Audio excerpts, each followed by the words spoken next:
నిమజ్జన కార్యక్రమంలో ప్రతి ఒక్క భక్తులు కూడా పాల్గొనవలసిందిగా మరీ కోరుతున్నాము.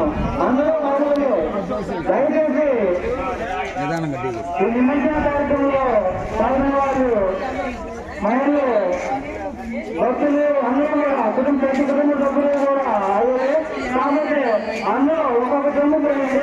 తర్వాత ఏదైనా అందరూ పోయింది అవకాశం ఉంటే మళ్ళీ అవకాశం ఇస్తాం. ఇది గమనించాలి.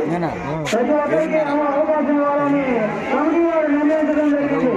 కావున ప్రతి ఒక్కరు ఒక్కొక్క చెంబు మాత్రమే పోయింది. ఇది గమనించగలరు.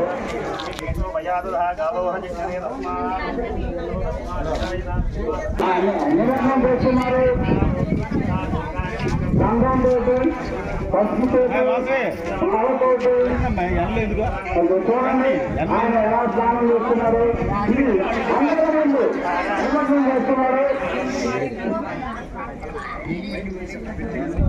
నిమజ్జనం చేస్తున్నారు.